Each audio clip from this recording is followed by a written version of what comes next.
Olá pessoal, sejam todos muito bem-vindos. Eu sou Elias Ajube, médico psiquiatra, e você está no Você Pode 22, o canal do Hospital 22 de Outubro e da Associação Paulista de Medicina, PM de Mojimirim, para falar sobre saúde, inovação e qualidade de vida.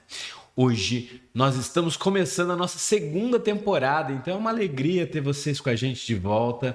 E maior ainda é a alegria porque a gente está aqui com o meu amigo, Dr. Guilherme Maretti, ele que é ortopedista, médico formado em Santos, na Unimes, fez a residência de ortopedia no mais antigo hospital do Brasil, a Santa Casa de Santos, isso mesmo, Gui? É isso aí, 1543. Nossa, antigo mesmo. E também que fez a formação dele em ortopedia da infância na Escola Paulista de Medicina. Então, hoje o Gui vai falar para a gente não só sobre ortopedia, mas também sobre a ortopedia na infância, na adolescência, alguns detalhes sobre isso. O Gui que também teve em estágio em Barcelona, lá no Instituto Catalão, fez o Fellow. Filho do Dr. Franco, ortopedista, antiquíssimo da cidade, uma preciosidade daqui. Dona Maria Alice, que também é minha amiga, casado com a Maria. Maria, descobrimos segunda-feiras que vamos ser pais. Você tá brincando, Gui? Mentira! Uma menina. Ai, que legal, Gui! Top. Ah, que coisa boa. Bom. Pessoal, segue o Papai Gui aqui, @Dr. Guilherme Maretti no Instagram, guilhermemarete.com.br é o site, ou então no YouTube, se você tiver estômago para ver cirurgias, é Dr. Guilherme Maretti com 2 T's também no YouTube. Gui, bem-vindo. Obrigado aí pelo convite, um prazer estar aqui com vocês. Que legal. Tentei fugir bastante, viu, pessoal? Mas eu peguei ele no laço. Mas pegou no laço, eu tentei fugir, que eu sou muito envergonhado com essas coisas, mas fui pego, não tem jeito. Tamo aí. Agora que a gente grava aqui no hospital, fica mais fácil da gente laçar a turma, né? Exato. Ô Gui, osso de criança e osso de adulto é igual ou diferente? Não, muito diferente. Primeiro que criança tem muito mais ossos que um adulto. Tá? O adulto tem 206, a criança tem 330. Isso por conta da não, né? Em muitas partes da criança também, o esqueleto da criança ele tem muito mais cartilagem do que osso. E aí os ossos são mais fracionados. Existem muitos segmentos do corpo que ainda são de cartilagem, não são ossificados. E isso com o crescimento, né, vai se diferenciando. Outra característica que é interessante do esqueleto do adulto, então assim, da criança, né? A criança não é um adulto pequeno. Essa é uma frase clássica da ortopedia, tá? O osso da criança ele é mais poroso, ele tem menos densidade, porém ele tem uma elasticidade muito maior. Então, o mesmo mecanismo de trauma, o desfecho no osso vai ser diferente, tá? Outra característica muito importante também é o periósteo, que é uma capa, né? Um tecido fibroso que recobre os ossos. Parte mais superficial ali do osso. Que os adultos têm também, mas ele já é bem evoluído, né? E na criança não, na criança é bem espesso. Então isso muda também a capacidade de quebrar o osso, mas se o periósteo não for lesionado, a fratura se mantém estável, né? Ela não desvia. Então é um tipo de fratura que tem em criança e que quebra por dentro, mas a parte de fora está mais sustentável. Primeiro que o osso é mais elástico, então o risco de fratura é menor. Ele deforma, ele tem uma capacidade de deformar e voltar na... Ele é mais flexível, ele é muito mais flexível. E uma característica que é a mais importante de todas, que diferencia totalmente a criança do adulto, é a fise, a cartilagem de crescimento. É a ponta do osso? Depende do osso, né? Depende dos ossos. Por pensar em ossos longos, fêmur, antebraço, húmero, nas extremidades tem as fises, né? As cartilagens de crescimento, que são tecidos mesmo, é uma placa de cartilagem dentro do osso. Você não vê isso por exemplo, vamos fazer uma cirurgia. Você não identifica ali na cirurgia, aqui é a placa. Não é visível Não, ao não é olho visível nu. porque o osso ele acaba recobrindo, mas por conhecimento anatômico e com uso de tecnologia, né, de raio-x, você identifica. E aí, se você tiver uma fratura que acometa essa fise de crescimento, essa cartilagem pode se ossificar e aí trazer problemas. Porque aí aquele lado do osso, por exemplo, para de crescer. E aí a Exato, pessoa cresce do lado, não cresce do outro. exato. Aí tem deformidades, desvios, tem um monte E de... tem o que fazer para não Tem. fazer parar de Então, crescer. assim, existem as fraturas que são exclusivas da criança, né, que a gente até estava conversando. Fraturas relativamente simples, que são exclusivas do esqueleto infantil, são as de galho verde. Né? Que quando você tem um galho verde, você quebra esse galho, uma das partes quebra e a outra parte se mantém íntegra. Isso é clássico de criança. E aí tem que reduzir, tem que fazer Depende, uma não. puxada, A vantagem do osso da criança também, que é muito diferente, que eu até esqueci de falar, e foi bom você ter tocado no assunto. A capacidade de remodelação. O osso de criança remodela. Então a gente aceita desvios grandes. Depende, claro, da idade da criança, do tipo do osso, do formato do desvio, mas a gente aceita desvios de até 30, 40 graus. E que isso vai Dependendo da remodelar idade. e ficar... Ele remodela. Fica bom de novo. Imagina que aqui, né, quebrou e desfiou nessa posição. O corpo produz mais osso do lado côncavo e menos osso do lado convexo. E isso, com o tempo, Vai compensando. remodela. Ele retifica.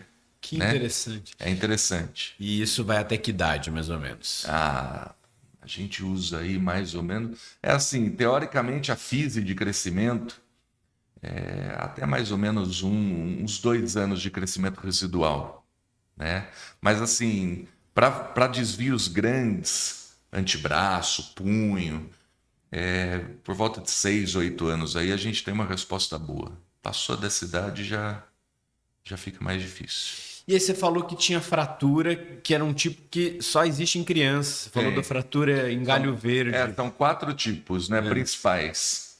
O galho verde, a fratura em torus. Toros. O torus é um amassado. Você vê a radiografia, tem uma ondulação. Principalmente em rádio, né, rádio distal, que é o mais clássico, mas pode acontecer em qualquer osso longo. Mas é uma fratura que a cortical Amassa a parte ela de faz um cima do amassado. Muitos consideram como uma fratura incompleta, porque é só um amassado, mas não, é uma fratura completa ali do osso. Mas como o periósteo é muito grosso e foi só um amassadinho, não tem desvio nenhum, muitas vezes a criança até passa despercebido. E às vezes nem percebe. Isso é uma brincadeira, né? Que antigamente as famílias eram muito mais numerosas, então a mãe tinha lá 15 filhos. Se o 7º filho fizesse uma fraturinha dessa, hoje não, né? Ia passar despercebido. Hoje a procura pela saúde aumentou bastante, né? Então tem o galho verde, a fratura em torus, as fraturas fisárias, né? Que são as fraturas que envolvem a cartilagem de crescimento, e a deformidade plástica. Deformidade plástica é um osso longo que ele não tem uma fratura visível, mas ele sofre uma deformidade. Entorta. Ele entorta e fica torto. E essa não remodela. Quando que acontece esse tipo de fratura? Traumas comuns. Qualquer fratura que a criança possa ter, Poderia gerar um desses tombo, quatro. vítima de quedas, pode acontecer. Principalmente crianças um pouco menores. E se não for identificada, o mais comum é no antebraço, né? Nos ossos do antebraço. São 2 ossos. Se não identificado e tratado corretamente, você pode sequelar, evoluir para uma sequela de perda de movimento. Perfeito. Quer dizer, tem que ficar bem atento aí a esse tipo de lesão. Elas não são incomuns, elas são comuns. Sim, criança cai o tempo inteirinho, né? Só que passa batido. Tá? Essas fraturas passam batido, aí aparece no meu consultório depois de uns 10 dias, né, que meu filho caiu no futebol e com muita dor, dificuldade, você vê que tem lá uma ondulaçãozinha, né? Tem um desviozinho simples. Vera num torus. E aí, não, era uma deformidade plástica. Aí você tem que levar para o centro cirúrgico, fazer uma redução sob anestesia, que é uma redução lenta. Você tem que ir aos poucos. Desentortando mesmo. Desentortando. E funciona bem. Funciona, legal. Porque aí você usa a seu favor essa remodelagem que vai ter e também o fato de ser mais poroso, mais maleável. Exatamente. Legal, bacana. Mas o esqueleto é bem diferente. Você estava falando sobre várias desses acidentes, dessas questões ortopédicas em crianças serem bastante tranquilas, inocentes. E eu me lembrei de uns casos que sempre aparecem. Então é aquela história da mãe que na hora de atravessar a rua, por exemplo, deu um puxão no braço do filho. Volta aqui. E aí deu aquela levantada na mãozinha. E aí a criança deixa aquele braço negligenciado, quietinho. Fala mais sobre isso aí, Gui. Como é que chama isso? Aí acontece principalmente antes dos 3 anos de idade, tá? Chama pronação dolorosa. Pronação é uma forma de movimento, né? É um tipo de movimento do antebraço e é dolorosa porque você faz a pronação e tem uma força axial ali, né? Uma força puxando o braço da criança. E como abaixo dos 3 anos a cabeça do rádio no cotovelo ainda não se formou corretamente, totalmente, não corretamente, né? Não se formou totalmente, o ligamento anelar que recobre a cabeça do rádio, a criança evolui com uma pequena subluxação da cabeça do rádio. A cabeça do rádio a articulação sai um pouquinho do lugar. Aí a criança entra no mecanismo de defesa. A criança, diferente de um adulto também, ela tem muito instinto. Então, qual que é o instinto frente a uma dor? Fugir da dor. Então, ela trava ali o bracinho, que nessa posição não dói. Se não dói... Que é pronado. Para ela tá resolvido. Entendeu? Ela não tem noção, né, do futuro, de tudo que pode acontecer. Ali tá protegido. Os pais tentam manipular, ela sente dor, ela grita, chora e tal. E a criança fica meio boazinha, a não ser que mexa no braço. Mas é fácil, o diagnóstico é clínico, né? É mais a conversa, só conversar com o pai e com a mãe, você já fecha o diagnóstico. E a manobrinha é simples, a manobra é bem simples. É girar ao contrário? É você faz a supinação, como foi uma pronação e extensão, todo o mecanismo de redução, de fratura, de luxação, qualquer coisa, você faz um mecanismo contrário. Então você faz a supinação e a flexão, e aí com o dedão você palpa a cabecinha do rádio e empurra, você sente. Passa 2, 3 minutos, a criança volta, você vira o herói da família. Não, isso que eu ia falar, isso é maravilhoso. Você é o Houdini. Eu estava na faculdade no estágio da pediatria, e aí chegou um caso, e a pediatra que estava, a doutora Joelma, que inclusive foi paraninfa da minha turma, querida, ela falou, gente, vem aqui que eu vou ensinar uma coisa, que vocês vão virar o herói da família. Isso aqui chama pronação dolorosa. A criança estava ali, mexeu no braço, ela reclama.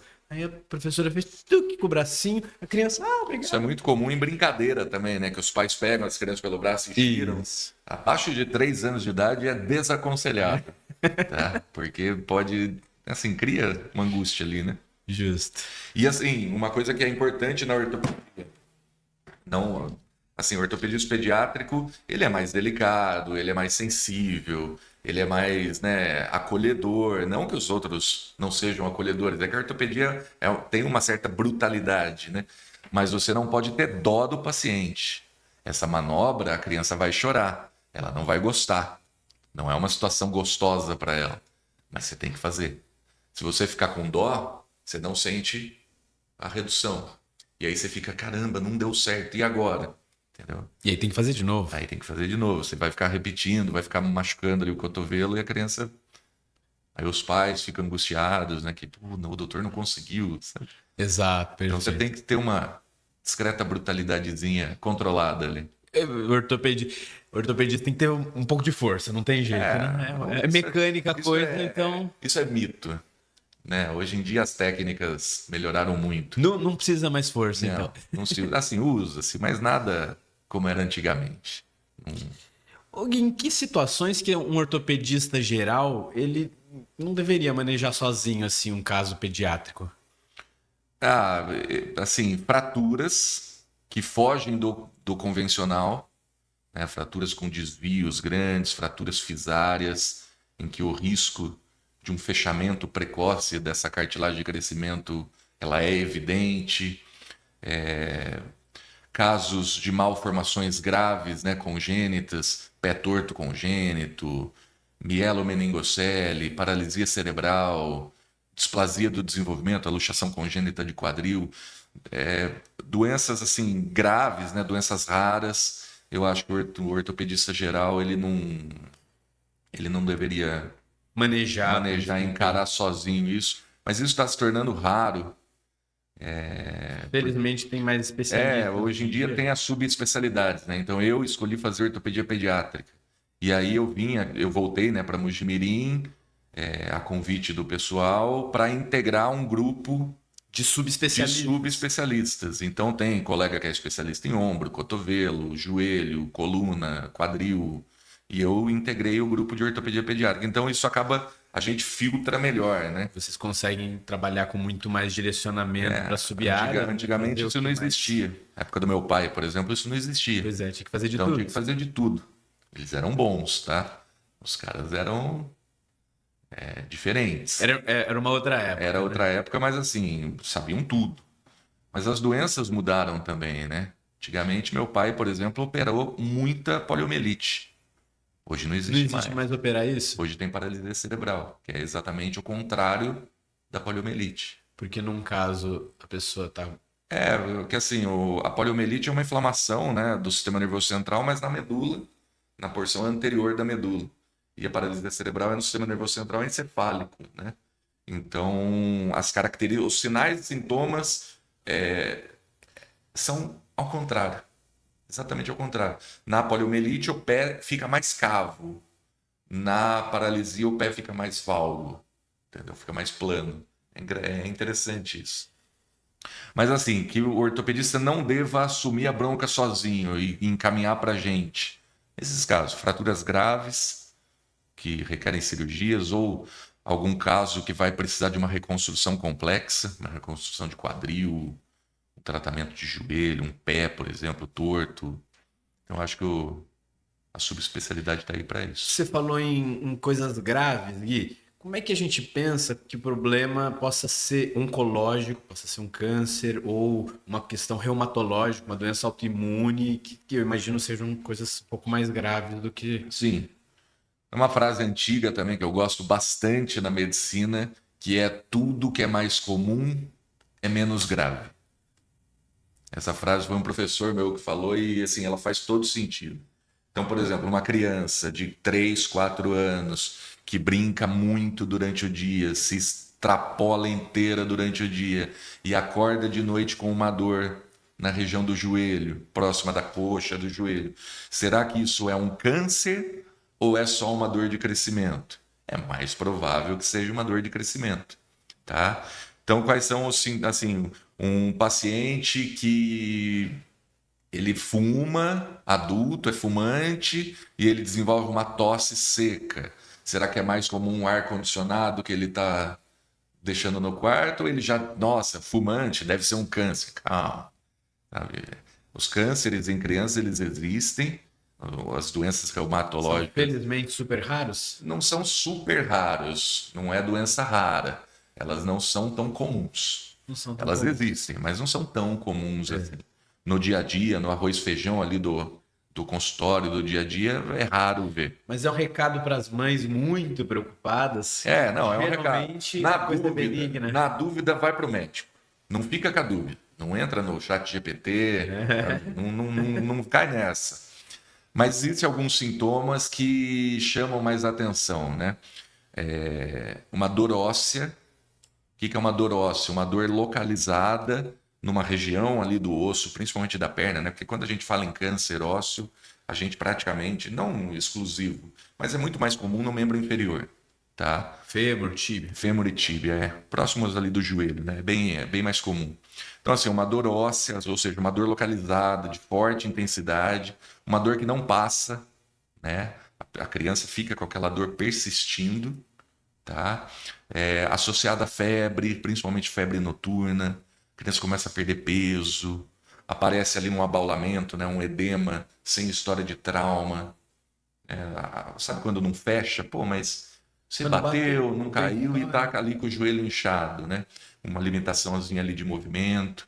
esses podem ser mais Ó, sugestivos de um isso tumor. para tumor, para câncer. Para pensar em reumatologia, artralgias, né? Dores articulares que migram, né? Que ficam migrando, rigidez matinal, né? Da articulação. Mas assim, Em criança é mais raro. em criança é mais raro. Isso é uma coisa relativamente comum em idoso, né? Em idoso. Existe, né? Doenças reumatológicas infantis, né? Existem. Febre reumática, por exemplo, que é a mais prevalente, que é uma doença autoimune, mas aí ela tem os fatores maiores, os fatores menores que no exame físico, A na febre anamnese. reumática ela tem relação com uma pessoa que comumente teve muitas infecções Isso.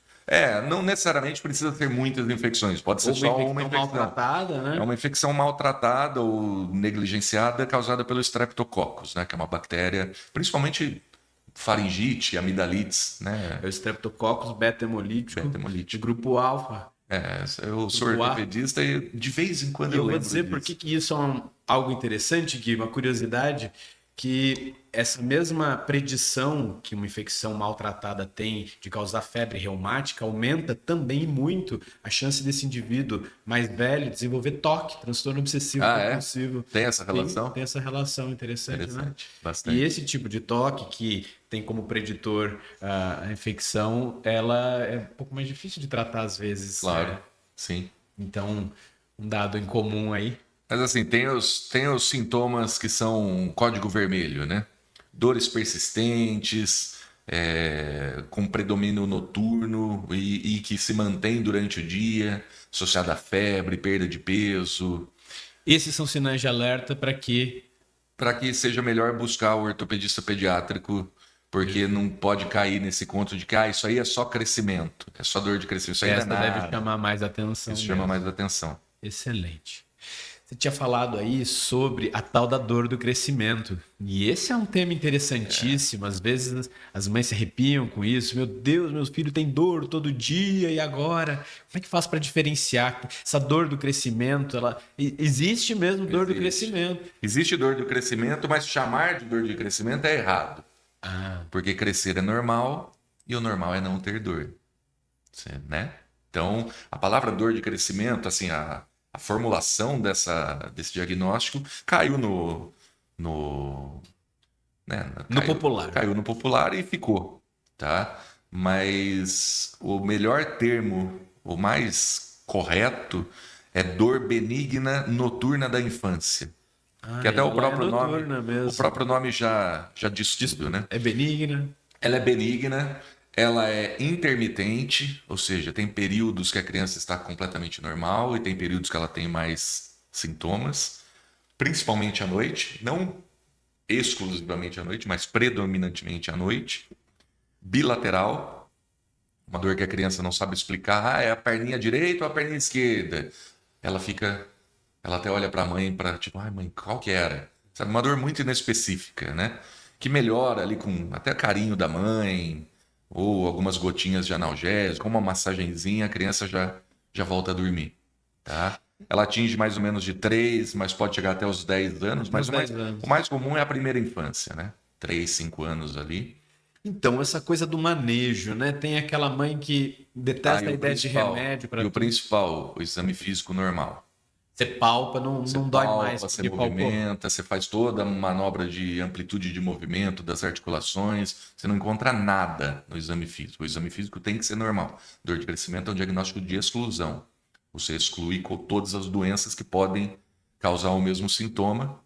Você pode usar, né, exames de imagem, exames laboratoriais, tudo, para, né, você abraçar mais o diagnóstico. Não encontrou nada.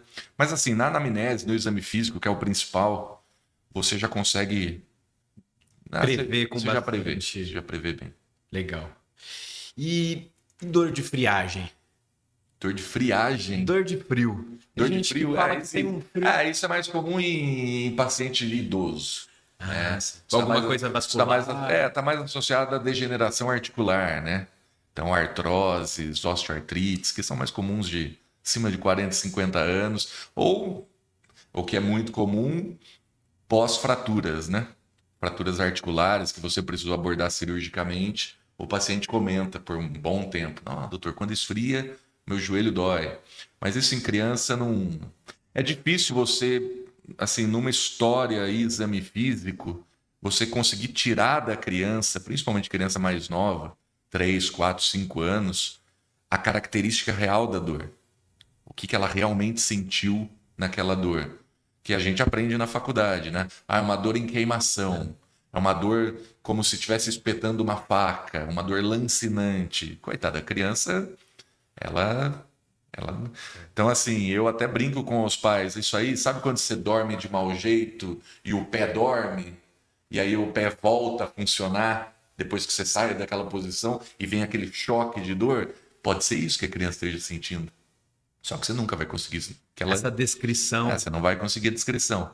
Então, o que importa para a dor, seja de friagem, de dor de crescimento, ou alguma dor que esteja relacionada a um diagnóstico mais importante, é você examinar bem a criança. Né? Você ter paciência, calma, examinar, reexaminar, para você ter certeza. O exame físico estando bem, você já tira um peso das costas grande. Que daí você pode tranquilizar a família. Tranquilizar a família, que é às vezes a coisa mais importante para ser feita, porque é O arroz e feijão da ortopedia pediátrica é tranquilizar a família. da pediatria, Da né? pediatria, é tranquilizar a família. Que diz que criança vai melhorar mesmo de qualquer jeito. Não é assim. Não vamos... Só tranquiliza. Não, você tem que tranquilizar a família e ser bem transparente, né? Se você percebe que é algo grave, que tem risco de complicações permanentes, você tem que ser transparente. Vou fazer o meu melhor, mas infelizmente o caso... O Gui, assunto meio polêmico aqui, que é em relação à criança fazendo atividade física. Tem limite para isso? Tem coisa que não pode ser feita por criança? Teoricamente, assim, não tem nenhum trabalho científico que realmente proíba a criança de praticar exercício físico, tá? Não existe, a criança não pode fazer academia, não pode fazer treinamento de peso. Isso tudo é mito, né? O que a gente sabe não interfere no crescimento, Ah, é? tá? A não ser treinamentos de alto rendimento. Quando você está preparando, por exemplo, um atleta de futebol ou de um atleta olímpico desde muito cedo, aí sim você pode gerar complicações. Gui- Mas isso não só em crescimento, até em parte hormonal, verdade. né? A menina que para de menstruar porque está fazendo... O treinamento de alto rendimento é um treinamento Ela diferente. para de menstruar. A Síndrome mulher... da mulher atleta. Síndrome da mulher atleta. Fiz Mas um assim... trabalho científico na minha iniciação de medicina do esporte durante a faculdade, Ó. fiz iniciação científica em medicina do esporte. E eu fiz um trabalho sobre a síndrome da mulher atleta. É isso aí. E ela para de menstruar Para de menstruar. e isso realmente é uma alteração interessante. Eu queria perguntar sobre aquelas meninas atletas, principalmente, que fazem aqueles ginástica olímpica e estão sempre pulando e caindo com Não. impactos. E tem uma tradição de dizer que elas ficam baixinhas, que dá Não. uma achatada. É verdade isso? Não, isso não é verdade. O que é verdade é que eles selecionam já as mais baixinhas por elas já terem uma superioridade física. Quer né? dizer, o porte favorece, Favorece. aquele Se esporte. você pega um garoto aí que com 12 anos já está beirando 1,90, dificilmente você vai conseguir fazer ele dar um salto duplo mortal, entendeu? Então a seleção do atleta é feita para já direcionando. É uma espécie de seleção natural e a coisa vai... É uma seleção natural, só que Não forçada, não natural. Mas assim, o que é importante de esporte? Não tem nenhum esporte que a criança não possa praticar. Ela pode fazer tudo, inclusive academia. Claro que na academia, o treino que você vai fazer para um atleta de 45 anos que treina desde os 16, não vai ser de uma menina de 8 anos. O ideal é focar na técnica, né? Não no peso. Você até pode colocar peso para uma criança, mas o ideal são pesos pequenos, né? E focar bem na técnica. E o mais importante, a atividade física, como ela é recreacional, a gente não usa para esporte de alto rendimento, de elite. Você quer que a criança se divirta, né? Tem que ser lúdico. A criança tem que brincar. Assim, focando nos exercícios, mais interação social, a diversão, ela tem que se sentir, né? Tem que ter prazer naquilo. Vai treinar coordenação motora, Então eu equilíbrio, falo para os pais, disciplina. qual é a melhor atividade física para o meu filho? Essa é uma frase clássica. Natação é a melhor. Não é bem verdade. A natação é excelente, mas não é a melhor. A melhor é aquela que a criança goste de fazer e que os pais possam proporcionar para a criança. Eu até brinco no consultório, esquiar na neve deve ser uma delícia, Para nós aqui. mas acho que o seu filho vai ficar devendo. Então, mas pode praticar. E é bom praticar exercício, é importante. Que é uma coisa que também lá no meu estágio da medicina do esporte eu aprendi sobre o obeso. Qual que é o melhor esporte para o obeso? É o que ele estiver fazendo. Ele estiver fazendo. O que ele praticar. O sedentarismo e a obesidade é disparado as piores doenças que o ser humano inventou. E a gente está vendo isso como uma epidemia agora, né, na infância e adolescência. Sim. Tem questões ortopédicas ligadas a isso, essa obesidade? Tem. Dor de joelho, por exemplo. Se aumenta a carga, que as articulações de carga vão ficar sobrecarregadas permanentemente. Então isso vai afetar com certeza. Claro, não vai afetar o crescimento, vai desenvolver deformidades graves, mas vai gerar dor crônica, vai gerar um indivíduo no futuro que vai ter desgaste precoce das articulações, né? Isso associado com síndrome metabólica, coração fraco, diabetes, né? Então é uma falha grave. Uma criança obesa é uma falha muito grave de todo o sistema ali que está por trás dela, né? Isso a gente tem que... É algo importante de ser trabalhado e precocemente, né? Quanto mais cedo você começar, mais fácil né? Que depois que a criança já virou um adolescente, para você fazer mudanças radicais ali, vai ficando cada vez mais vai difícil. ficando mais difícil. E o negócio do celular, deixando a criançadinha com o pescoço torto para frente, dor cervical em criança, tem aparecido mais? Tem, bastante. Bastante. As telas são... É o vilão do ortopedismo. Vilão do momento. É o vilão do momento. Não tem nenhum trabalho científico que comprove a formação de deformidades. Não é que vai ficar com escoliose, não é que vai ficar com torto. escoliose, não vai ficar torto, assim, mas gera dor crônica, né? O uso inadequado e contínuo de celular, de tela, cifose faz, mas não é necessariamente uma cifose que vai estruturar e permanecer na vida dele inteiro. Se ele mudar esse estilo de vida, a cifose, a corcunda melhora, tá? Mas o problema é a dor crônica. A dor crônica existe, né? Adolescente já com dor crônica por uso e má postura e uso inadequado de telas, né? De telas. Isso existe. Mochilas pesadas também, né? A mochila pesada... Essa é uma briga lá em casa com as minhas filhas. Elas querem levar uma mochila que tenha o mundo. Assim, eu sei que é caro para as escolas e até as escolas não têm nem espaço físico, mas deveria ter armário para os alunos. Deixarem né? Deixa as coisas lá e pega, conforme a aula vai... agora vai ser aula de história. Você vai lá no armário e pega. Isso seria o ideal. Mas mochila, existem algumas regrinhas. Não ultrapassar 10% do peso da criança. Se for uma mochila de alça, você incentivar a criança a usar as duas alças. Sim. Nunca... Aí depende também, né, do núcleo de amizade, né? É modinha usar só de uma alça. A criançada ama essas coisas, né? Mas a mochila pesada, ela causa dor crônica. Ela pode gerar dores. Não vai causar nenhum tipo de deformidade, escoliose, nada disso, tá? Escoliose não... O início dela, né? A causa dela não é uma mochila pesada ou porque a criança assiste televisão porque criança ficar toda torta é bem comum, né?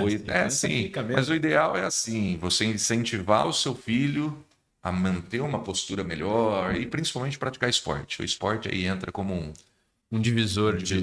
Não existe coletes posturais. Vou colocar um colete no meu filho. Isso não existe, já foi abandonado há muito tempo. Não dá certo, não adianta. Não funciona. Para corrigir a postura. Não porque corrige. A ideia do colete... engessa, e aí a musculatura enfraquece.